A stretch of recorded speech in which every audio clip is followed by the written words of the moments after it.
Assalamualaikum warahmatullahi wabarakatuh. Kembali lagi bersama channel YouTube Kepoin Islam. Apa kabar sahabat Islam semuanya?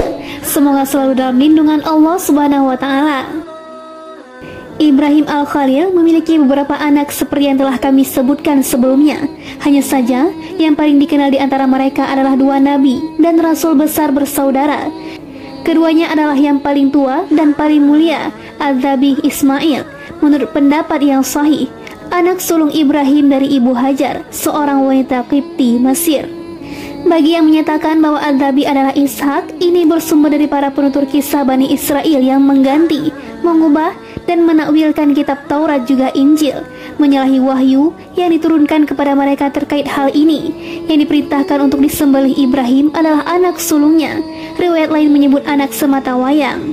Bagaimanapun, yang dimaksud Az-Zabih adalah Ismail berdasarkan nas dalil.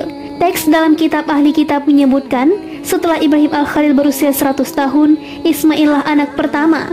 Dialah anak semata wayang secara hakiki dan maknawi. Disebut secara hakiki karena Ismail adalah anaknya dan usianya saat itu mencapai 13 tahun.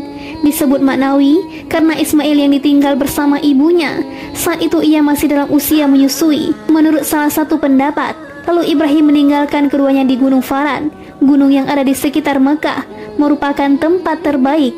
Ibrahim meninggalkan keduanya di sana dengan hanya sedikit bekal dan air, sebagai wujud sikap percaya dan berserah diri kepada Allah. Keduanya kemudian diperhatikan dan dijaga Allah, serta diberi kecukupan. Dialah sebaik-baik yang diserahi, sebaik-baik penolong dan penanggung. Untuk itu, Ismail ialah anak satu-satunya saat itu secara hakiki dan maknawi. Hanya saja, siapa yang bisa memahami rahasia ini? Siapa yang bisa menempati posisi ini? Hanya orang cerdas saja yang bisa memahami makna dan menguasai ilmunya. Allah memuji Ismail dengan menyebutnya santun, sabar, jujur, menjaga salat, memerintahkan keluarganya untuk salat agar melindungi mereka dari azab, di samping beribadah kepada Rabb seluruh penguasa yang ia serukan. Allah berfirman, maka kami beri kabar gembira kepadanya dengan kelahiran seorang anak yang sangat sabar atau Ismail. Maka ketika anak itu sampai pada umur sanggup berusaha bersamanya, Ibrahim berkata, "Wahai anakku, sesungguhnya aku bermimpi bahwa aku menyembelihmu, maka pikirkanlah bagaimana pendapatmu." Dia Ismail menjawab, "Wahai ayahku, lakukanlah apa yang diperintahkan Allah kepadamu. Insya Allah engkau akan mendapatiku termasuk orang yang sabar." Quran Surah As-Saffat ayat 101-102. Ismail menuruti ajakan ayahnya dan berjanji pada sang ayah bahwa ia akan bersabar.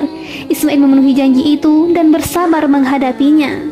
Allah menyebut sifat-sifat baik untuk Ismail, menjadikannya sebagai nabi dan utusannya, membebaskannya dari semua tuduhan orang-orang bodoh, dan memerintahkannya untuk beriman kepada apa yang telah Allah turunkan kepada hamba-hambanya yang beriman atau para nabi dan rasul sebelumnya.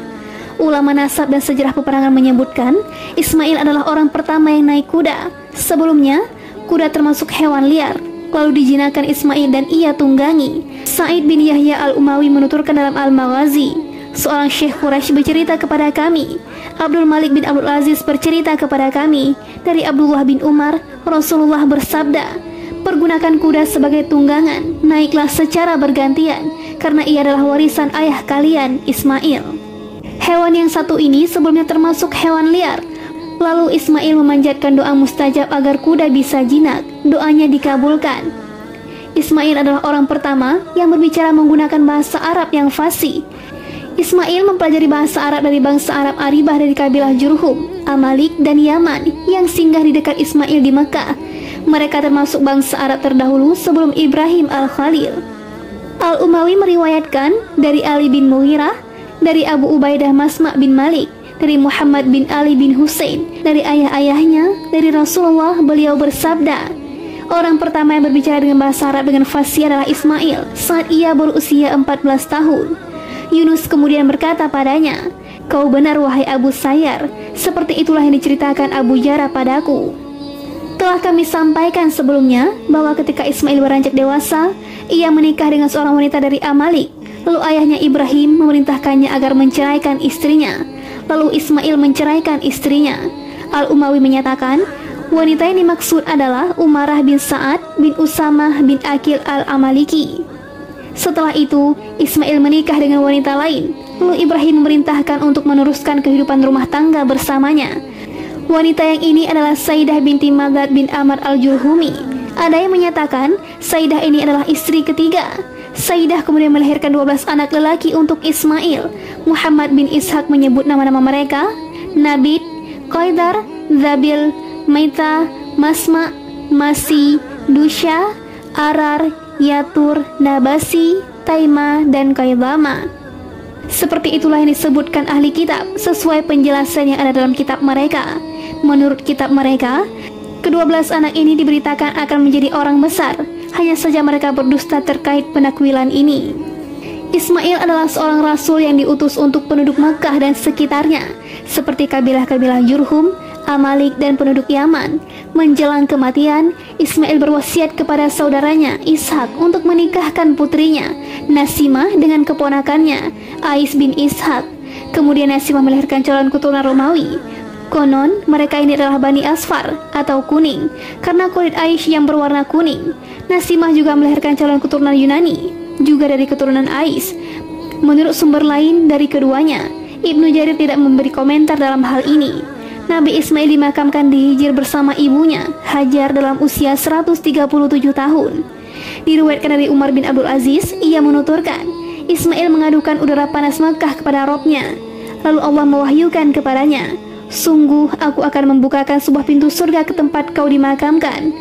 Udaranya sampai kepadamu hingga hari kiamat.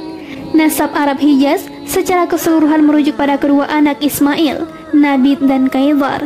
Wallahu a'lam.